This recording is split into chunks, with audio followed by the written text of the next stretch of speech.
webinar Perspectivas y oportunidades de la inteligencia artificial en la agricultura de Costa Rica.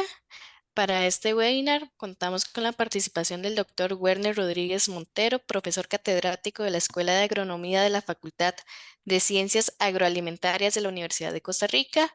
Además, es director e investigador de la finca experimental interdisciplinaria de modelos agroecológicos FEIMA de la Universidad de Costa Rica. Adelante, don Werner. Bueno, muy buenas tardes a todos y todas. Muchas gracias a la Cámara por este espacio. Voy a darme la libertad de compartir con ustedes algunas reflexiones sobre las repercusiones que podría llegar a tener la inteligencia artificial en la agricultura. Quería empezar señalando que en el campo de la agricultura siempre hemos estado expuestos al cambio. Siempre aparece una nueva variedad o un nuevo producto o una nueva enfermedad y todo eso nos obliga a un cambio continuo en la agricultura. De otra forma, no sería posible mantener la competitividad en el campo agrícola. En términos más macro, podemos hablar de una revolución verde del año 40 al año 60, caracterizada sobre todo por el uso de variedades de cultivos de alto rendimiento y prácticas de manejo agrícola intensivas. Fue ahí cuando se comenzó con la mecanización y con la fertilización y el uso de agroquímicos en general. Eso fue luego reemplazado, bueno, se evolucionó hacia una segunda revolución verde que se establece entre el 60 y el año 2000, en el cual el péndulo se devolvía en el sentido de que se ganó conciencia de los efectos peligrosos, dañinos, de cuidado que podrían producir algunas de esas moléculas en el ambiente y se retomó la preocupación por la sostenibilidad de los ecosistemas y eso dio origen a prácticas de manejo más sostenibles. En el términos económicos, eso dio origen también a conceptos como economía circular y capital natural. O sea, el reconocimiento de que si queremos agua pura en las ciudades, pues tenemos que tener bosques que permitan mantener acuíferos que puedan suplir esa demanda de agua. Y hacer eso por medios artificiales sería por lo general impagable. Ese sería el capital natural. Y del año 2000 en adelante se viene hablando de una tercera revolución verde en donde la biotecnología ha tenido un gran protagonismo, pero también la agricultura de precisión y la gestión de datos. Tenemos ahora con las computadoras enormes posibilidades de manejar masas inmensas de datos y ya no, si queremos, no tenemos que usar muestras, sino que podemos usar la totalidad de los individuos de una población si los datos están disponibles. A eso se le ha venido llamando agricultura 4.0 o agricultura inteligente, agricultura digital, y de eso es de lo que vamos a hablar en este momento. En términos generales, de la agricultura depende la alimentación de la población mundial que va a llegar a los 9.900 millones de personas en el año 2050.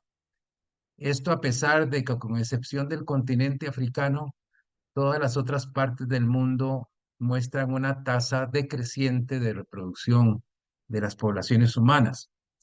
Eso provocaría un incremento de la demanda de alimentos en el orden del 35 al 56%. Y si consideramos que paralelamente está ocurriendo el cambio climático, en donde tenemos variaciones de temperatura, de agua y también, irremediablemente, también hay pérdida de tierra agrícola, pues vemos que el desafío es muy grande. Una de las cosas en las que me voy a concentrar porque tiene repercusiones directamente en el monitoreo de los cultivos es la tecnología de visión de máquina, la extraordinaria capacidad que tienen las máquinas de ver mucho más de lo que nosotros vemos y precisamente por esa fortaleza y otras que vamos a conversar, pues nos ofrecen una herramienta interesante para monitorear plantas, suelos y plagas.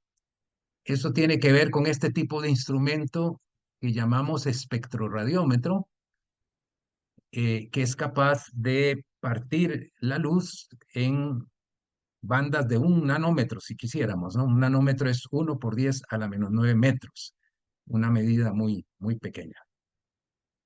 Nosotros vemos con nuestros ojos la llamada luz visible, que es la misma luz que utilizan las plantas para hacer su fotosíntesis, sin la cual la vida en el planeta Tierra sería imposible. Pero vean ustedes, como lo muestra este sencillo dibujo, que arriba de la luz visible tenemos el infrarrojo, el microondas, las ondas de radio, que son todas ellas formas de radiación electromagnética que nosotros no podemos percibir con nuestros ojos. Y en el otro sentido está la ultravioleta, los rayos X y los rayos gamma que tampoco podemos nosotros observar. Algunos insectos, algunos animales tienen habilidades de ver algunas cosas que nosotros no podemos ver. El otro componente de esta revolución, la última de la que estamos hablando, tiene que ver con la posibilidad que ofrecen las placas de circuitos electrónicos de ser cada vez más pequeños y de permitir, pues, en muy poco espacio, tener una capacidad de procesamiento y producir sensores a bajo costo, como serían, bueno, las estaciones meteorológicas que acompañan a las fincas productivas, los medidores de humedad del suelo, estas hojas artificiales que permiten alimentar modelos de pronóstico de desarrollo de enfermedades con base en la mojadura de las hojas, y los dendrómetros que puestos alrededor de los tallos de las plantas pueden también permitirnos tener un registro del consumo de agua que están teniendo los cultivos y con base en eso, pues, definir una irrigación. Otro componente es el paradigma de la tecnología de precisión, que significa tomar el campo agrícola y dividirlo en zonas homogéneas de manejo para establecer para esas zonas homogéneas de manejo determinados niveles de aplicación de fertilizantes o otros o plaguicidas para combate de plagas y enfermedades. Eso va abonado al uso de maquinaria agrícola que puede hacer, como lo muestra este sencillo dibujo, una aplicación diferenciada para una zona del terreno con respecto a otro. Y en el campo fitopatológico, pues podemos tener identificación de puntos calientes en el campo, y en la parte de estimación de cosecha podemos tener un conteo de cuántas plantas empezaron la jornada y cuántas la terminan, ¿verdad? Para poder estimar con eso la cosecha prevista.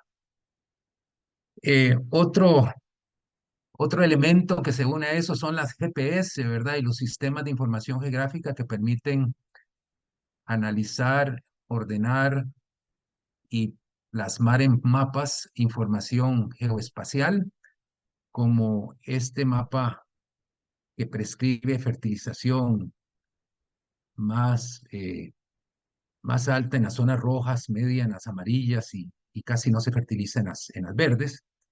Eso está basado en una matriz de datos que ofrece la posibilidad de aplicar el insumo solo en aquellas áreas que lo requieran y en una dosis conveniente. Eso permite ahorrar dinero al productor y permite también reducir el impacto de la agricultura sobre el ambiente. He mencionado la agricultura digital y estamos hablando de inteligencia artificial, que sería esta esfera grande de acá, dentro de la cual se muestran una serie de alternativas de análisis de datos que existen actualmente, como el soporte virtual de máquinas, el random forest, eh, el aprendizaje de máquina, la clasificación automática y la regresión, que bueno, la regresión la conocemos desde hace mucho, pero no en esta dimensión. Luego se crearon redes neuronales que asemejan la sinapsis que tienen nuestras neuronas en el cerebro, y eso se organiza en capas de información que nos permiten entonces profundizar a través de las capas. Bueno, no lo hacemos nosotros, sino es que lo hacen las máquinas, y eso le llaman aprendizaje profundo, deep learning. Ese conjunto de herramientas permiten a la máquina, entre comillas, aprender y ir corrigiendo errores. Cuando uno le da un set de datos que tiene lo que uno quiere, el objeto que uno quiere que identifique y las imágenes que tiene esos objetos, pero también tiene otros objetos que no son de interés. Entonces, hacer esa separación entre uno y otro es de lo que se trata en este caso, la aplicación de esos algoritmos. Otro elemento relacionado con ese pequeño tamaño que tienen ahora los circuitos electrónicos y su bajo costo es que se puede tener el Internet de las cosas, es decir, el hecho de que ahora, si ustedes lo desean, pueden conseguirse un refrigerador que les diga cuándo se va a poner mala la comida que metieron ahí hace una semana. Y bueno, eso mismo lo podemos hacer en la finca con robots, podemos hacerlo con sensores que nos digan, por ejemplo, cuál es el estado de humedad del suelo para que eso afecte el uso de riego y la fertilización. Podemos también tomar datos de satélites y utilizar información levantada por drones que pueden con una alta densidad de variación temporal y espacial ofrecernos información detallada sobre el estado de la finca. Y eso también se extiende a los animales. Ahí ven ustedes vacas en algunas fincas que tienen collares que permiten monitorear su temperatura y el movimiento de la cabeza y con eso se puede saber cuando está enferma una vaca o se le puede localizar si se pierde y se puede también saber si tiene una mastitis o algún otro problema. Esto lo han organizado algunas empresas en otros países, no en Costa Rica hasta el momento, como esta francesa que se llama Arvalis, en una plataforma que permite gestionar datos geoespaciales a partir de fincas. Y entonces el productor tiene estos cuadros de mando en donde puede ver cómo anda la humedad del suelo, cómo anda bueno, este es el de suelo, perdón, esta sería, digamos, el mapa de producción de la jornada anterior y también información del contenido de agua del suelo y del vigor que va alcanzando el cultivo conforme avanza la temporada. Esa información, ese monitoreo en tiempo real prácticamente, pues es tremendamente útil para que el productor pueda tomar las mejores decisiones. Esto es consecuencia de unos pasos adelante que ha hecho la ciencia en general. Y si ustedes revisan la revista Nature, van a ver que existe lo que llaman un momento ChatGPT. ChatGPT es ese software que podemos tener en nuestras computadoras de forma gratuita, por lo menos una versión liviana, digamos, y yo le puedo preguntar, por ejemplo, yo que soy profesor, le podría decir, mire, hágame el programa del curso de fisiología vegetal para darlo en 15 semanas y que sea apropiado para estudiantes que vienen con un curso de biología general y química general uno química general 2 y el software va y busca la información y me hace una propuesta de curso, me puede hacer una presentación también para una conferencia, etcétera. Ese momento ya ChatGPT se, ha, se reconoce también en agricultura. Vean que ahora hay formas bueno, hay algunos conceptos que yo mismo no estoy familiarizado con ellos, por ejemplo, la biología desde lo básico hasta arriba, ¿verdad? La predicción del pasado que se usa mucho en geología, los juegos estos de Matrix, no sé si han oído de la teoría de juegos, por ejemplo, para establecer cómo es que las personas toman decisiones, eh, y bueno, otros campos en donde la ciencia de datos ha hecho un gran avance. Así que se podría uno imaginar que las fincas del futuro serían una cosa como este dibujo. Sabemos que no va a ser así, esto es un poco romántico, pero lo que quiero decir es que vean ustedes lo que tengo aquí al lado. Tenemos la posibilidad de tener capas de información sobre el paisaje, sobre el clima, sobre los suelos. Puedo tener sensores remotos que me envíen información a la computadora. Puedo tener información del manejo de la finca, un calendario de siembras y desde luego de cosecha. Puedo tener el histórico de las producciones. eh, saber cuáles son los cultivares que están ubicados en qué lugares, qué fenotipos y qué genotipos. De hecho, el fenotipado es la herramienta que usan los mejoradores para caracterizar el resultado de la mejora genética. Es algo que ahora se puede hacer en invernaderos altamente automatizados. ¿Qué es esto de la inteligencia artificial? Bueno, básicamente, como lo sugerí hace un momento, es la posibilidad de organizar la información en capas de procesamiento. Y si yo le doy al computador el objeto que quiero que me identifique en una imagen, por ejemplo, una piña, porque quiero tener una capacidad de pronosticar las piñas que van a estar aptas para la cosecha, digamos, unas 10 semanas antes de que eso ocurra, pues entonces le doy imágenes que levanta el dron y le digo, le pongo etiquetas a las piñas y el Deep Learning se encarga de estudiar las imágenes y llega a aprender qué es una piña y qué no es una piña. Como nos lo dicen nuestros ojos, la piña vista desde la vertical sobre el campo se ve con las coronas y se ve un poco de la cáscara de la piña. Y esos píxeles, que no son más que números para la computadora, tienen patrones y tienen valores que ella puede llegar a despegar o desligar del resto de los píxeles que conforman la imagen y con eso logra con la retroalimentación que le da una base de datos en donde están identificadas las piñas con los ojos humanos, pues logra crear un algoritmo que pueda hacer eso en forma automática. Y bueno, nadie sabe exactamente cómo lo hace, pero puede encontrar conjuntos de datos visualizando estructuras que a nosotros ni se nos ocurrirían. Y como a la máquina no se cansa y lo puede hacer una y otra vez, pues llega a hacerlo bastante bien. Em, la inteligencia artificial es una parte que interactúa con la ciencia de datos y con los grandes datos. Es también un recurso que tenemos ahora que hay muchas máquinas que guardan información, tanto información de nosotros como información de las cosas que se ve, se compran, que se intercambian, etcétera. De manera que con esa enorme masa de datos se puede entonces poner set de datos a que sean procesados por estas nuevas tecnologías. Bueno, tal vez recordar, debía haberla puesto antes esta imagen, pero bueno, las imágenes digitales están compuestas de pequeños cuadritos que llamamos píxeles y esos píxeles los logramos observar cuando hacemos zoom en una imagen digital, vemos que se compone de pequeños cuadritos que tienen diferentes colores. Esos colores tienen un número y esos números permiten hacer estadística y análisis, porque los números los entiende bien la máquina de todas formas. Eh, También con el espectroradiómetro tenemos la posibilidad, por ejemplo, con este, que es un PhilSpec 4, desde 350 hasta 1400 nanómetros, que sería la longitud de onda. Oh, perdón, disculpen el desliz. Podemos entonces saber cuál es la reflectancia. Cada una de estas curvas representa un estado de plantas de piña.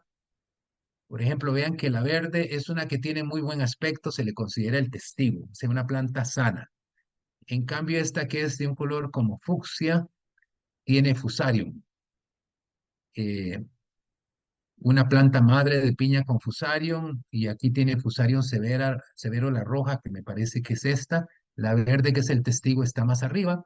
Entonces a esto le llamamos una firma espectral, porque la reflectancia de la luz que producen las hojas y la planta en su conjunto varía según el estado de la planta. Cuando una planta es atacada por un hongo, ese hongo se come las hojas, digamos, o se come el tallo y cambia las características anatómicas, el contenido de humedad, la cantidad de nutrientes, hace cambios anatómicos y otros cambios no anatómicos, pero que también pueden ser percibidos en algunas longitudes de onda. Todo lo cual permite entonces tener con el espectroradiómetro una herramienta para identificar qué está ocurriendo con nuestras plantas con respecto a una serie de temas que nos interesan, como ataque de plagas, por ejemplo.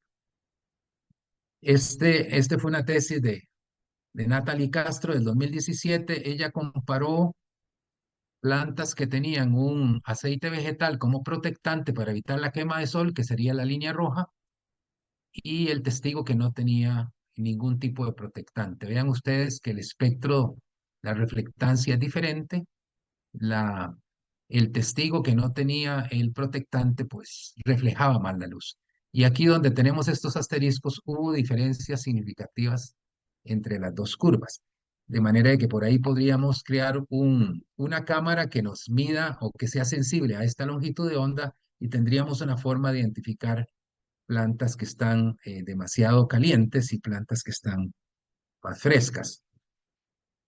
Eh, bueno, ahora se pueden hacer maravillas con el software especializado en análisis de imágenes. Por ejemplo, puedo decirle a la computadora, en esta imagen reconózcame solo dos colores, ¿no? Entonces reconoce blanco y negro. Vean ustedes que todo lo que es suelo queda en negro y todo lo que son las hojas queda en blanco. Desde luego hay algunos errorcitos ahí, pero con el Deep Learning ella puede ir aprendiendo y mejorar eso también. También podemos hacer combinación de bandas. Como lo decíamos al ver el espectro de luz, los espectros de luz se componen de longitudes de onda que se pueden agrupar en bandas, por ejemplo, el rojo, el verde, el azul, el infrarrojo, el rojo cercano, y todas estas bandas pueden dar origen entonces a álgebra de bandas que nos permiten dar origen a índices de vegetación y algunos de esos índices son más sensibles a factores del suelo, otros son más sensibles a una determinada plaga, etcétera. Y entonces hay un espacio ahí de mejora para ir ajustando, ir identificando qué índice me permite para indagar sobre qué, en algún aspecto concreto. Eso incluye, digamos, la nutrición de las plantas, por ejemplo, que tenga mucho nitrógeno, poco nitrógeno, que tenga calcio o no tenga calcio.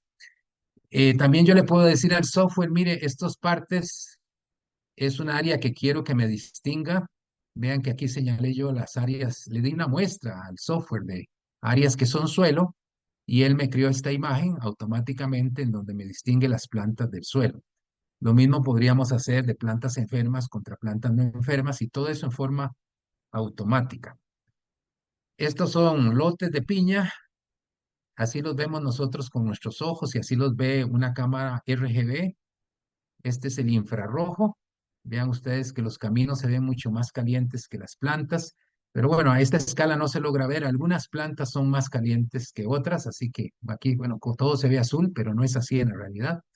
Y luego este es uno de los índices más famosos, el índice normalizado de vegetación, el NDVI, que fue un invento de la NASA utilizado para distinguir zonas con cobertura vegetal de las zonas que no tenían plantas. Vean ustedes que usando una fotografía infrarroja puede uno ver las frutas de piña como faroles en una maraña ahí de hojas azules que serían más frías. O sea, las piñas son más calientes que las hojas porque las hojas tienen una fisiología y una anatomía que les permite intercambiar o liberarse del calor infrarrojo, cosa que no tienen tan bien desarrollado las frutas. Y aquí tenemos, bueno, una imagen demasiado pequeña para mi gusto, pero se ve cómo se desarrolló el algoritmo en donde los estudiantes más que todo hicieron este trabajo de señalarle al algoritmo dónde están las frutas de piña en la imagen. Y como el algoritmo entiende que esta es una piña, pero lo demás no es piña, entonces llega el momento en que él solo logra aprender qué estructura de píxeles, qué textura de colores es la que determina que sea una piña y eso le permite acertar, ¿verdad? Vean en esta publicación que es del 2022, aquí tenemos las piñas. Este no es en Costa Rica, fue en otro país, pero vean ustedes cómo se fue mediante varios procesos de mejora, se fue logrando que el algoritmo prácticamente contara todas las piñas. En un proyecto del año 19, 2021, en el que yo trabajé con otros compañeros de informática, logramos un acierto superior al 90% en el conteo de las frutas de piña. Este es también de ese mismo artículo anterior. Habían en todos estos casos 90 90 frutas en la imagen. Eso se contó a mano, ¿verdad? Y vean una serie de procedimientos de análisis de las imágenes que tuvieron un diferente acierto eh, con todas estas metodologías de clasificación. Clasificación en el sentido de clasificar fruta de piña contra no fruta de piña. Y bueno, en otros cultivos, por ejemplo, les traje esto para que vieran lo inteligente que puede ser el algoritmo. Vean ustedes, esas son panojas de sorgo. Entonces aquí hay una panoja de sorgo y aquí hay otra panoja de sorgo. Y bueno, hay una que está encima de la otra. El algoritmo llega a ser tan sutil que logra distinguir que esta es una panoja. Ven ustedes aquí que ya la ve diferente a esta otra panoja, aunque inicialmente pues estaban pegadas la una con la otra. Y así entonces se va logrando un proceso de mejora continua en donde el algoritmo puede llegar a una enorme precisión en cuanto a conteo de cualquier estructura vegetal de nuestro interés. Como esto del etiquetado es tremendamente laborioso y tedioso, pues también se han desarrollado formas de hacer plantas sintéticas. Esto lo aprendí de León, de Ramón León, que es un compañero de la Universidad de Costa Rica que está acá trabajando como profesor en Carolina del Norte. Él trabaja con malezas y lo que hace es tomar con un robot fotos en el invernadero de una serie de malezas que a él le interesan. Luego toma las macetas y las hace girar, ¿verdad? Digamos 30 grados a la derecha y otros 30 grados a la derecha. Y al girar la planta en su maceta va creando imágenes nuevas para que el algoritmo se entrene. Luego también toma pedazos de las plantas, digamos las flores, las hojas, lo que se logra ver, y lo pone como una ensalada en una imagen sintética y es increíble que el algoritmo llega a decir, este pedacito de hoja es de fulana de tal, este pedacito de flor es de esta otra. Es decir, la capacidad que tienen esta tecnología para identificar incluso partes de una planta, identificarla con acierto. Estas son lotes de café que tienen floración. Esta es una publicación en la que se utilizó también drones para mapear la madurez de arbustos de café en Colombia, me parece que fue esto, y se logró pues un conteo de los frutos y de las inflorescencias. Este artículo es la fuente de una serie de imágenes que les voy a mostrar de seguido y es interesante porque por lo menos a mí me aclaró mucho cómo hay un encuentro entre la inteligencia artificial y los drones, que sería esta abreviatura en inglés, UAV. Em, el espectroradiómetro que les mostré antes, ahora hacen unos de 400 gramos de peso, de 200 gramos de peso, entonces lo puede levantar el dron y puede uno mandar el dron al campo para que le dé firmas espectrales con una gran capacidad de resolución. Es como tener una cámara hiperespectral de un satélite. Bueno, aquí en la presentación, que creo que se las puedo dejar para que ustedes la vean en sus computadores, pueden revisar todos los temas que han sido abordados en esta conjunción de drones. Solo para mencionar alguno, eh, bueno, ha habido drones que pueden levantar datos a partir de sensores colocados en el campo. Puede hacerse también cosas como salud del suelo, salud de los cultivos, el crecimiento, las malezas, la irrigación, en fin, una serie de labores que hasta esta época tendríamos que haberlos hecho a pie, caminando por la finca y haciendo un muestreo con muestras relativamente pequeñas. Ahora se puede hacer con todas las plantas poniendo el dron a levantar la información. Y eso es muy útil para cualquier agrónomo. En general, el procedimiento es el que sigue. Se tienen una serie de herramientas que brindan información como la Internet de las cosas, los drones mismos y los satélites. Todo eso produce una gran cantidad de datos. Los datos son sometidos a análisis. En eso ayuda mucho la inteligencia artificial. Sin ella probablemente nos llevaría décadas hacer el análisis de esos datos. Y lo interesante es que una vez que los algoritmos están depurados, pueden ser corridos por una computadora normal y nos permiten tomar decisiones para entonces definir una intervención en el campo y crear entonces este círculo virtuoso en que tomo datos, los analizo, tomo decisiones y las aplico y así voy mejorando las cosas. Los elementos de la agricultura de precisión convencionales son las condiciones del suelo, las enfermedades del cultivo, el estrés hídrico, la estimación de cosecha, la decisión de cuándo cosechar, las malezas que infestan el cultivo, las plagas y los parámetros del cultivo mismo, que me resultan con un modelo del cultivo muy útiles para hacer un pronóstico de cosecha y para también poder ayudar con la logística del cultivo. En este artículo también se mostró, a partir de la muestra, desde luego, eh, cómo han crecido los artículos científicos dedicados al tema de la agricultura de precisión. Vean ustedes que se llegó a 3.000 artículos aquí en el año 2020. En el 2021 fue cuando salió este artículo publicado, entonces todavía no se había terminado el año, así que por eso cayó aquí tanto. Y luego aquí lo vemos por países. Vemos que los chinos y los norteamericanos, los estadounidenses son los que han estado produciendo mayor literatura sobre agricultura de precisión. Y en la mezcla de los drones con agricultura de precisión, pues tenemos también esta cantidad de artículos. Y nuevamente son China y Estados Unidos los países que en mayor medida han hecho uso de esta tecnología para la toma de decisiones en los cultivos. Em, Bueno, en general el procedimiento que se utiliza es levantar la información y entonces hacer un archivo de datos con el entrenamiento, que sería las imágenes de las piñas en el campo, en donde tienen etiquetas las piñas, y eso se utiliza para que el software aprenda a contar las piñas. Eso nos da un modelo de machine learning y se puede entonces validar, ¿verdad? Con otro set independiente del anterior, que es una cosa que la computadora no ha visto nunca.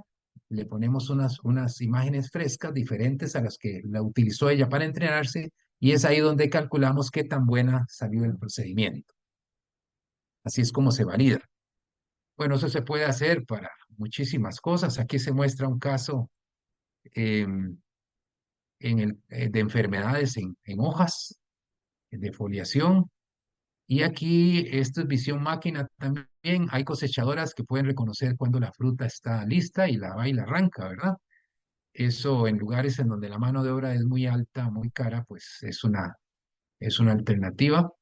Y aquí tenemos, bueno, para condiciones de producción de musáceas asiáticas que son, ven ustedes que se siembra muy separada las plantas, no son como nuestras plantaciones, pero aquí el algoritmo encontró plantas con bunch top y aquí encontró santomonas en estas fincas. Para nuestra forma de manejar el banano, pues bastante arcaicas estas fincas, pero lo interesante es que funciona el algoritmo que identifica esas enfermedades de interés. Aquí tenemos otra vez para otro cultivo, me parece que es tomate. Tenemos hongos, tenemos daños por insectos, por cochinilla. En fin, lo que quiero decirles con eso, aquí está la lista de las enfermedades que se pueden identificar en este tomate. O sea que tenemos una herramienta de detección muy poderosa. Y eso también se conjunta con los modelos. Bueno, a mí que me quedó mal esta etiqueta, pero bueno, aquí tenemos un modelo de simulación de piña que hicieron unos franceses, se llama Sin Piña. Por cierto, uno de ellos, Tixier, fue destacado en el CATIE y tuve la fortuna de conocerlo y trabajar con él un poco. Entonces, vean ustedes que los puntitos, que sean cuadritos o triángulos, son los datos observados y las curvas son los datos ajustados por los modelos no lineales del modelo sin piña, que llaman ellos, sim de simulación de la piña. Y aquí para para tres tipos de semilla, ¿verdad? Que eran la de los guiones son 275 gramos de semilla, la otra era 225 y la que tiene puntos pequeños 175. Y eso para condiciones de lluvia, sin riego, para fertilización nitrogenada de 150 kilos, sin fertilización nitrogenada y con agua, con irrigación, pero sin nitrógeno, ¿verdad? Todo lo cual pues dio estas respuestas y lo interesante es que en todos los casos los modelos, o sea, las curvas generadas por los modelos son bastante fidedignas con respecto a lo observado. En estos casos también se utilizan dos sets de datos, uno con el cual se generan los modelos de regresión no lineal y otro con el cual se prueban esos modelos. Y bueno, vemos también en este otro artículo, bueno, aquí se puede leer apenas, Abbasi es el autor principal. Abbasi hizo una búsqueda y en la literatura de eh, más bien de 148 casos, 128 casos están en nivel de prototipado, que son estas bandas, estas partes azules en las columnas, lo cual a mí me significa que me interesa esta línea, que sí se ha hecho mucho, sobre todo en otros países sobre este tema, pero casi todo está a nivel de prototipo, lo cual quiere decir que si alguien tuviera el capital y el interés por hacer esto realidad, pues tendría muchos prototipos en los cuales inspirarse para hacer una especie de sistema de prescripción de manejo en cultivos basado en información levantada con los drones y algunos otros sensores. Y esto sería de útil para toda la cadena de valor agrícola. Ustedes saben que, bueno, una cosa es la siembra, bueno, compramos la semilla, luego la establecemos en el campo y una vez que la cosechamos comienzan otras fases del proceso productivo que son también muy importantes, el transporte, el procesamiento, el empaque, la distribución al menudeo y finalmente el consumo. Yo quiero decirles que estas tecnologías podrían mejorar todas estas fases de la cadena de valor agrícola. Definitivamente todas ellas requieren el análisis de datos, a veces masas de datos muy grandes, y eso se puede hacer perfectamente con la inteligencia artificial. Eh, Básicamente lo que estaríamos diciendo es tener sensores inalámbricos que mandan información a un computador central. Bueno, eventualmente tener robots, hay algunos muy desarrollados para el combate de malezas, por ejemplo. Eh, Buscar análisis, o sea, hacer análisis de esas masas enormes de datos. Bueno, tenemos los drones que cada vez se hacen más potentes, el Internet de las cosas y las aplicaciones de software. Todo eso constituiría esa agricultura digital o inteligente. Y bueno, todos esos instrumentos tienen que superar estos desafíos. Por ejemplo, las herramientas, los dispositivos que se colocan en el campo deben resistir las inclemencias del tiempo, deben consumir poca energía y deben ser de bajo costo, ¿verdad? Ya hay muchos de bajo costo. Los datos deben ser curados, ¿verdad? Debe tenerse certeza de su calidad, eh, deben ser fáciles, bueno, interpretables. Las redes tienen que tener un tamaño apropiado, dar respuestas muy rápidas. Afortunadamente los computadores son cada vez más rápidos y las aplicaciones, la idea es que sean de tiempo real, de manera de que yo pueda tomar decisiones en el corto plazo. Y los sistemas tienen que ser escalables, flexibles, robustos, eh, que no le teman a la complejidad, que puedan comprarse, ¿verdad? Y que permitan un mejoramiento continuo. Todo esto es factible en este momento. Y las categorías de aplicaciones necesarias que requeriría este tipo de agricultura, que ya es una realidad en algunas otras latitudes, pues son estas, la de monitoreo, el control, digamos, la evaluación del monitoreo para tomar decisiones, la predicción de las cosechas, de las demandas del mercado, de las calidades que van a ser necesarias y desde luego la logística, que tiene una enorme importancia, sobre todo en la agroindustria exportadora de bienes agrícolas, ¿no? No, no podemos olvidar que dependemos de los contenedores que llevan al puerto la fruta y en el puerto dependemos de los cuartos fríos que la llevan a los mercados, a los puertos de destino. Y todas esas fases son importantes para lograr que al final de cuentas el producto llegue con la calidad y en la cantidad necesaria. En este otro diagrama, Araujo lo muestra gráficamente, ¿verdad? Tenemos entonces sensores y robots que nos dan datos, eh, dispositivos que toman datos de por sí ellos mismos. Todo eso se manda a un disco duro o varios discos duros que los almacenan o a la nube y con tecnologías modernas de análisis de datos que incluyen la inteligencia artificial y el machine learning. Esos algoritmos le sacan el jugo a esos datos y entonces nos permiten tomar buenas decisiones para que el agrónomo que está al frente de ese sistema productivo pueda realmente en forma oportuna y en forma racional enfrentar esas necesidades. Debido al cambio climático, cada vez tenemos más problemas que antes teníamos en forma menos drástica, como extremos de temperatura, eh, exceso y falta de agua, bueno, los problemas nutricionales que siempre nos han acompañado y ahora también estrés por frío, estrés por sequía, estrés por viento, por inmersión también en algunas plantas y los componentes bióticos que siempre nos han acompañado en el proceso productivo. De todo esto, y para no cansarlos, quería mencionarles pues los desafíos que yo veo desde mi limitada ventana de observación del mundo, es que el desafío es adoptar nuevas tecnologías basadas en la visión máquina, porque la máquina ve mucho más que nosotros y la Internet de las cosas, para monitorear en tiempo real el estado de los cultivos. Ese es el desafío que tenemos. Mejorar la predicción de cosecha y la logística de los cultivos con base en algoritmos que nos desarrolla la inteligencia artificial. Aplicar todos esos análisis entonces a la agricultura de precisión, que significa el manejo requerido en el sitio y momento oportuno.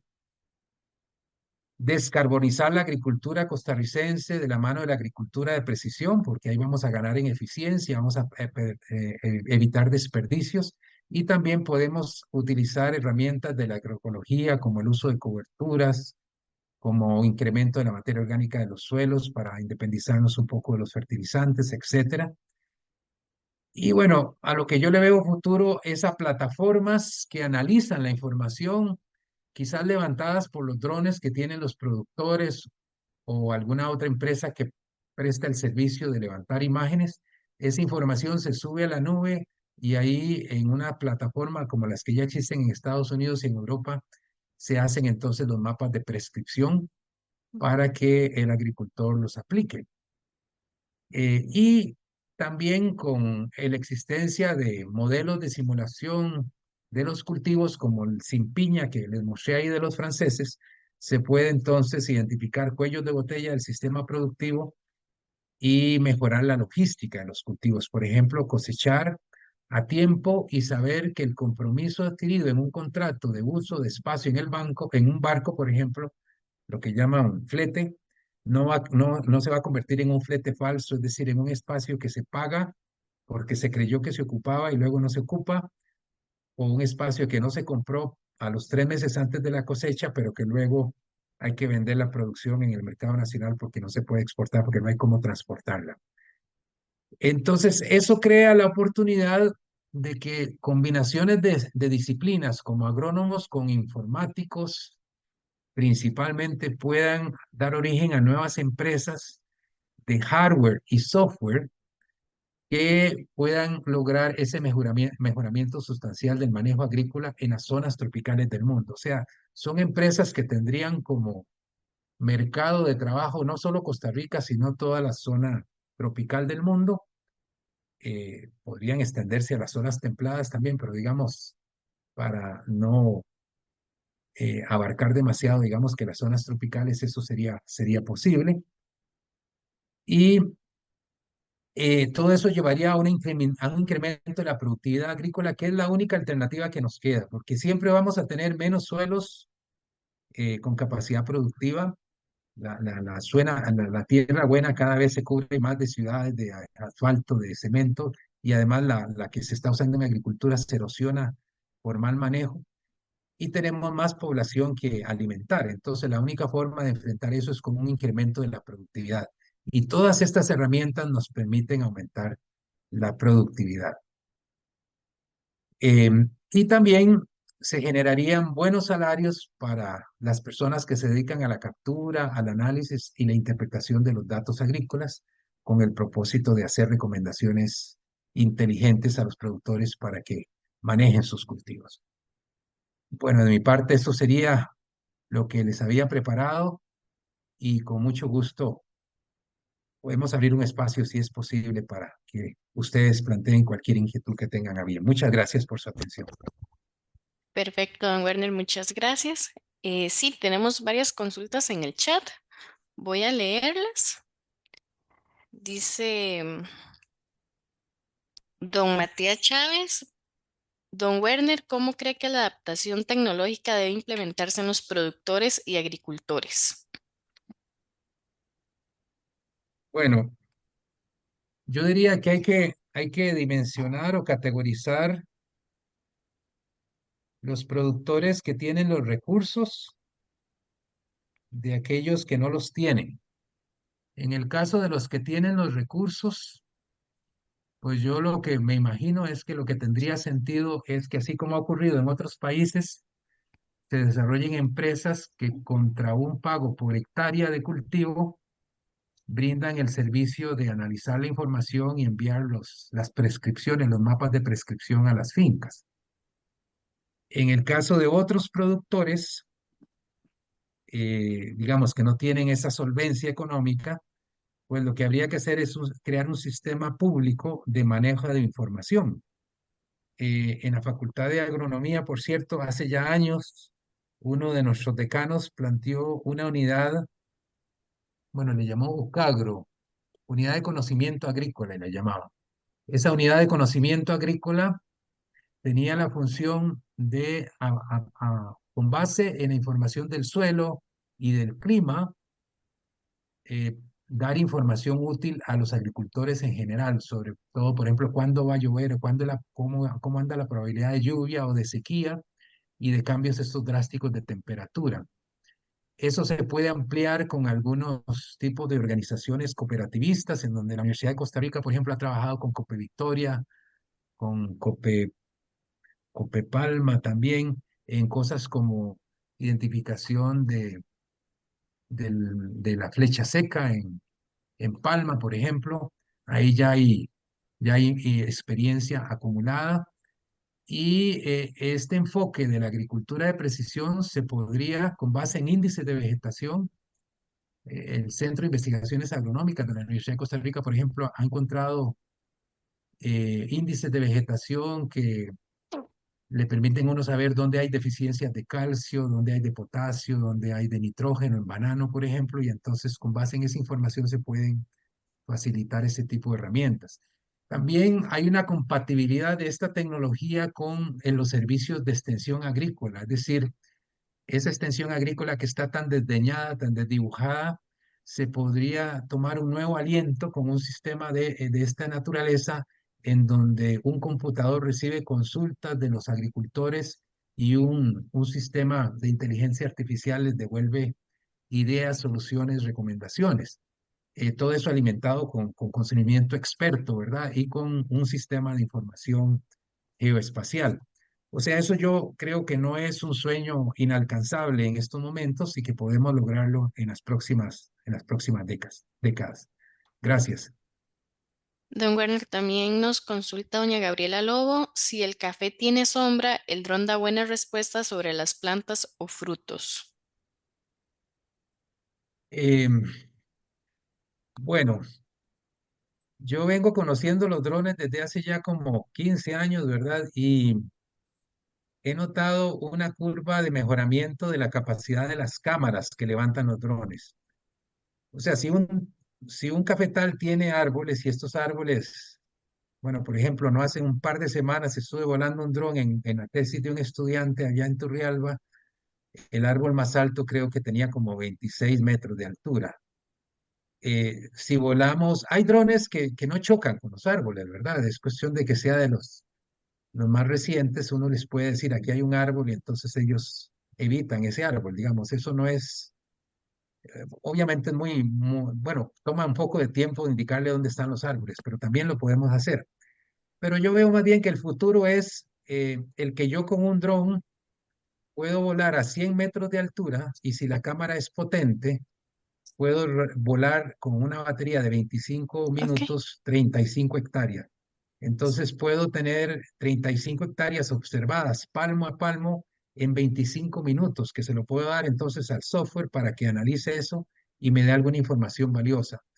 Yo creo que con la cámara que tiene el dron que yo utilicé ese día no se podría hacer eso que usted dice, pero hay otros drones más avanzados que tienen cámaras más poderosas. Poderosas quiere decir que la plaquita que tiene adentro, en donde recibe la luz en una matriz de puntos, es más grande y entonces puede tener una mejor resolución espacial.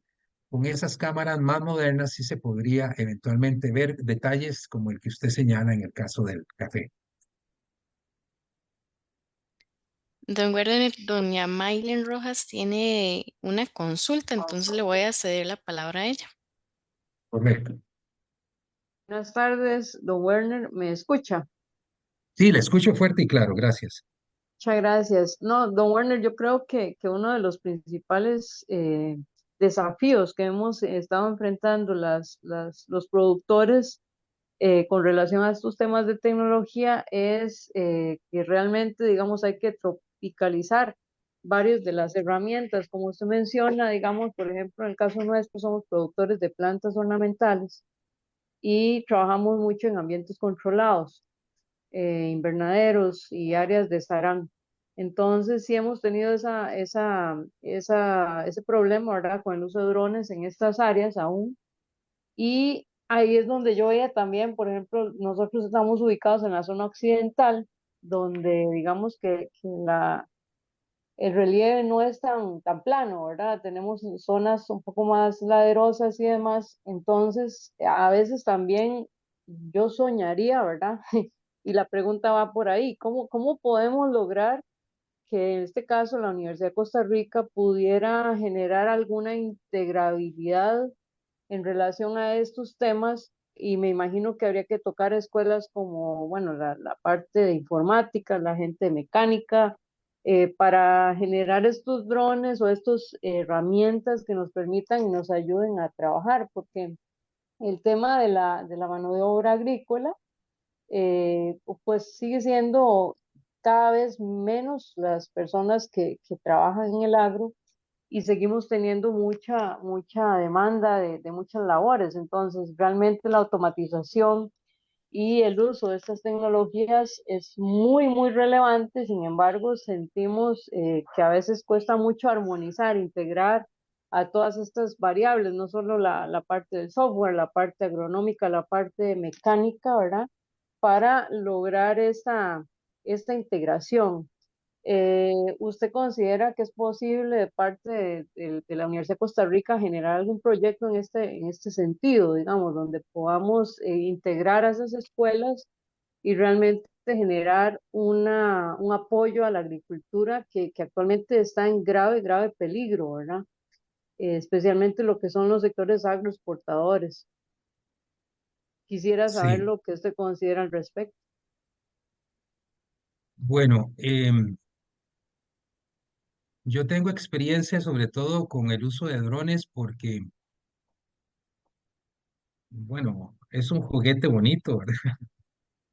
Eh, las esposas dicen que la única diferencia entre un esposo joven y uno más viejo es lo que valen los juguetes que se compran, ¿verdad? Cada vez son más caros. Pero,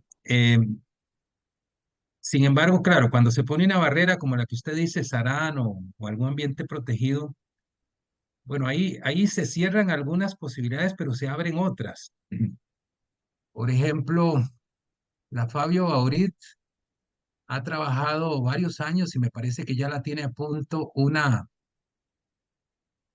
dispositivo que por diferencia de peso permite saber si las bolsas estas de fibra de coco que se usan para producción en invernadero de tomate o de chile o alguna otra planta, está recibiendo la cantidad de agua necesaria. Y también por conductividad eléctrica puede saber si está salinizada o demasiado salinizada y si es tiempo de poner agua pura. Luego, esto que mencioné en alguna de las diapositivas, los dendrómetros que se le colocan a los tallos de las plantas, esas también nos pueden dar información muy interesante sobre la tasa transpiratoria. Cuando las plantas transpiran, encogen los tallos y eso lo siente ese sensor y eso se hace una curva de lo que sería normal y se puede distinguir de lo que sería un comportamiento normal, que sería un caso de déficit hídrico. Lo que quiero decirles es que hay una serie de sensores, por ejemplo, esos dendrómetros se los ponemos a un tomate también o a una papaya y nos puede ese sensor incluso avisar en el celular que la papaya está creciendo a menos de lo que debería crecer, ¿verdad? Eh, y bueno, entonces el dueño del invernadero va y revisa el cultivo. Bueno, tal vez no hacemos papaya, cultivo de papaya en invernadero, excepto para mejora genética, pero sí hacemos de tomate, por ejemplo.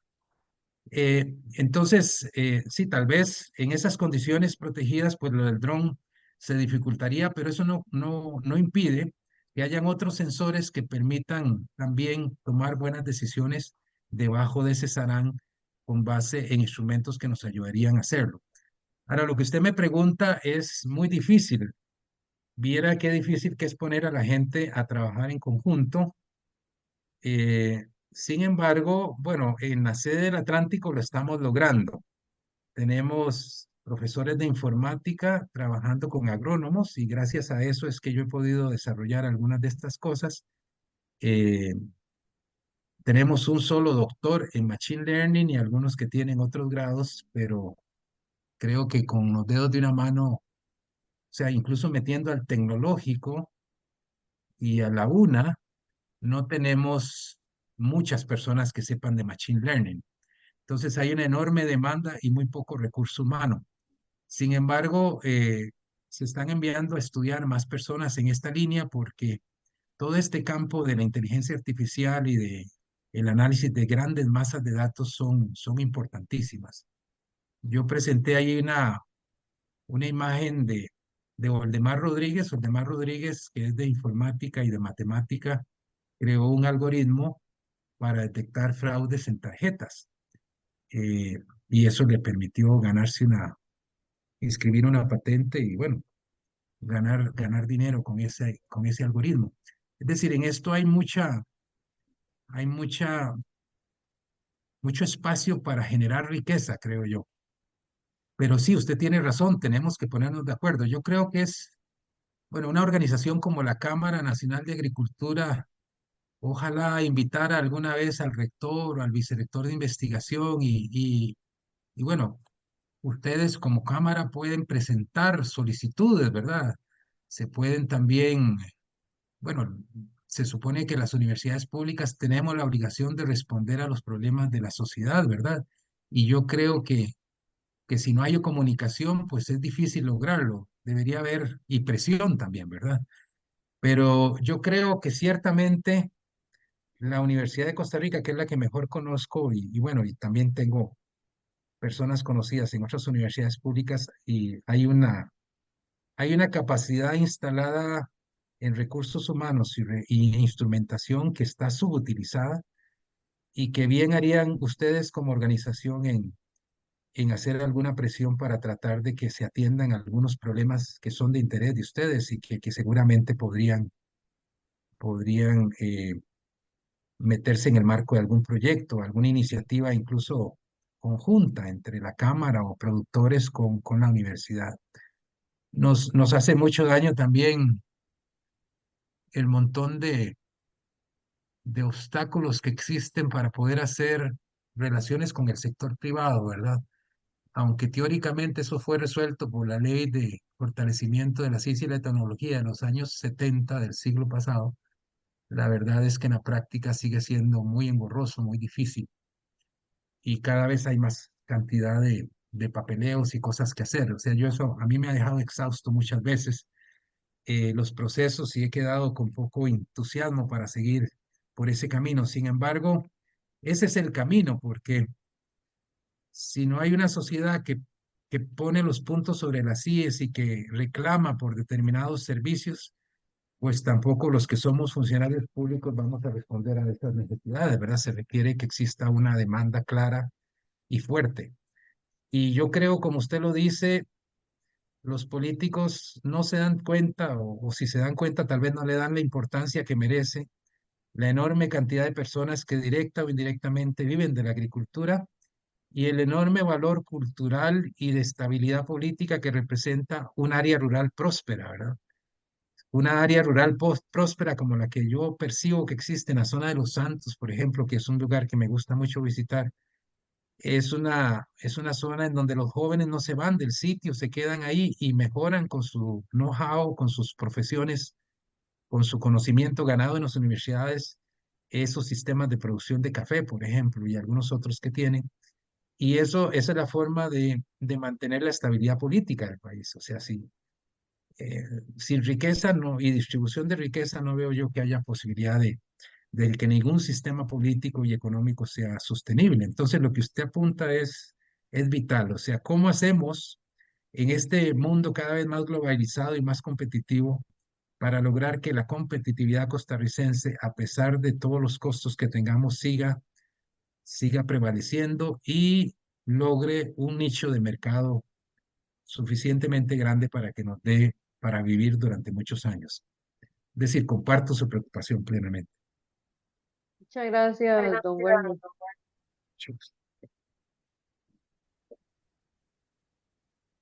Don Werner, le voy a ceder la palabra a don Oscar, que tiene el micrófono abierto por si tiene alguna consulta o comentario. Muchas Eh, gracias. Gracias, Lucía. Básicamente, yo lo que quisiera es, en nombre de la Cámara, agradecer a Werner esta excelente presentación que nos hizo esta tarde. Eh, Realmente nos deja muy motivados e inquietos en la Cámara, y yo creo que esa es la idea de traer personas del calibre de Werner a que nos hablen de lo que está pasando eh, en todos los campos del conocimiento, y sobre todo eh, en la búsqueda de herramientas para mejorar la productividad, que, como bien dice Werner, es la única ruta que podemos implementar para hacer sostenible nuestra agricultura. Así es que muchísimas gracias, Werner, y vamos a ver cómo te jalamos a la cámara entonces, haciendo, tomándote la palabra. Buenas tardes. Muchas, muchas gracias, don Oscar. Muchas gracias por la invitación. Ha sido un honor.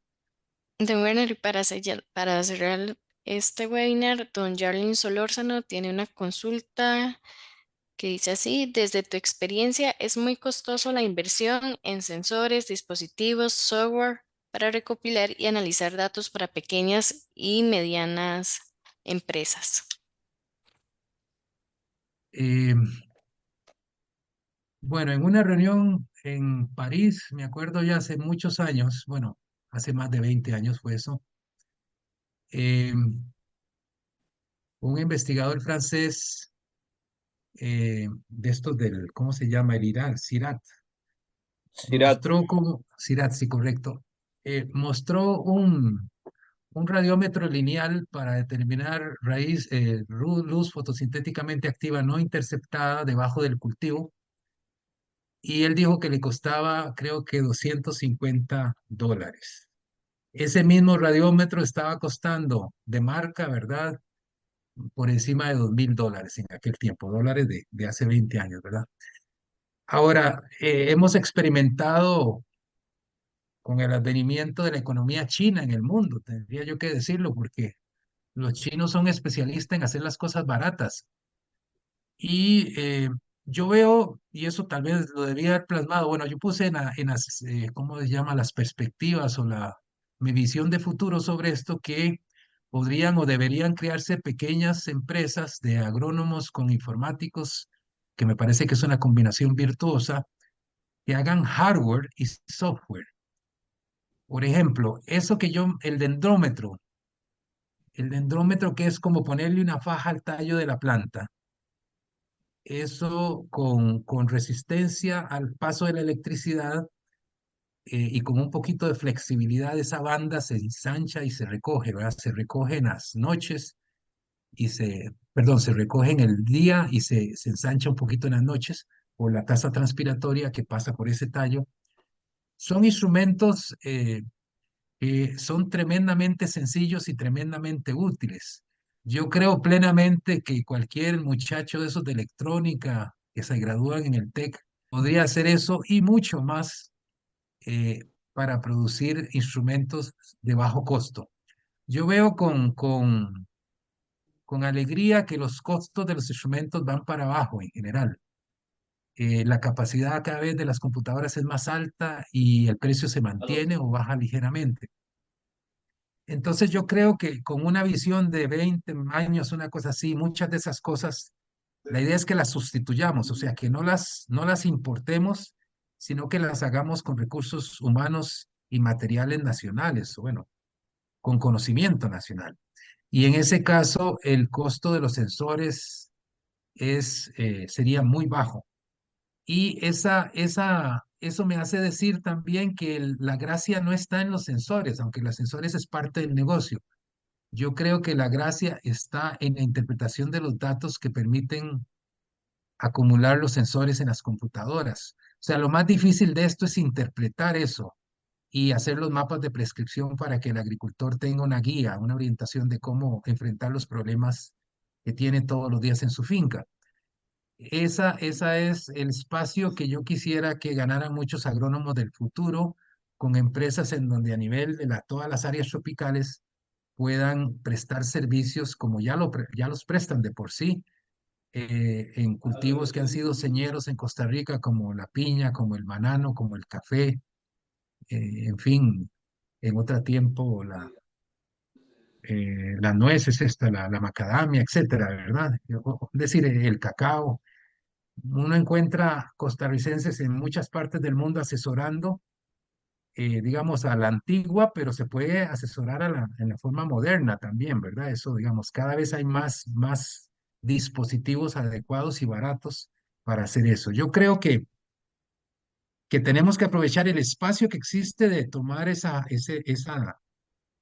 posibilidad de producir cosas baratas para hacer esas mediciones.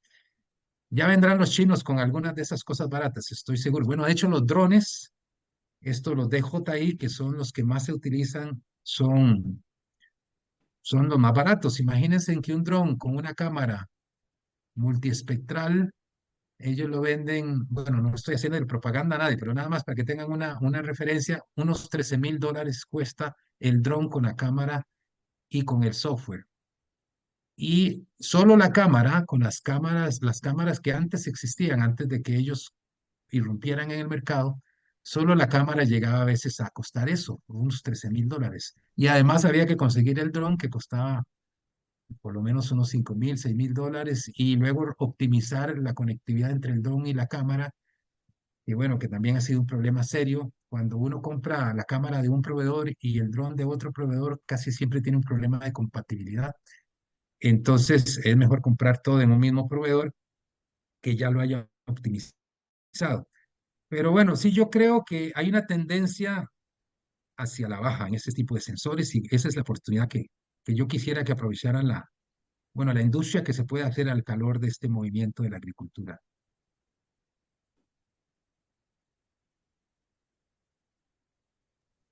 Perfecto, don Werner. A manera de cierre, don Marco Polo nos indica, buenas tardes, don Werner. Me gustaría aportar que con el boom de la realidad virtual pueden existir oportunidades interesantes. El metaverso puede traer sorpresas para ver las fincas en perspectiva 3D. Correcto. Sí, nada más por si no queda claro a todo el mundo, el metaverso es esa parte también de las cosas novedosas de esta época en la que se puede, bueno, en México, en una feria del libro, ¿cómo se llama este lugar? Bueno, en la feria del libro de México, tuve la oportunidad de ponerme unas de esas anteojos y visitar y hasta conversar con una familia japonesa de una de las zonas que fueron arrasadas por el tsunami que hubo en Japón hace unos años. a raíz que también rompió un reactor nuclear y que provocó que los alemanes eliminaran todas los reactores nucleares que tenían para producir energía eléctrica. Es decir, ese metaverso, esa forma de tener una forma tridimensional y estar inmerso, digamos, en una narración, en un proceso eh, informativo, digamos, es como viajar sin tener que moverse, ¿verdad? Es realmente inmiscuirse, porque yo estuve en la casa de una familia que lo perdió todo, ¿verdad? Y que estaba visitando la casa después del tsunami, que todavía tiene algo de radiación, pero ellos querían recoger algunas cosas y bueno, podía uno estar ahí junto con ellos gracias a ese metaverso, ¿verdad? Eso tiene una serie de repercusiones en la enseñanza, creo yo, en la forma de aprender, también en la forma de entrenar, porque es como lo que hacen los pilotos de los aviones, ¿verdad? Que antes de darle a manejar un avión de 300 pasajeros, mucho antes, lo que hacen es manejar un simulador, ¿verdad?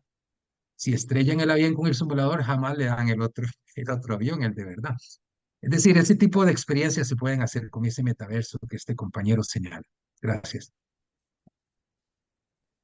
Perfecto, muchas gracias a todos por participar y a don Werner por la charla que nos brindó, que fue de gran provecho.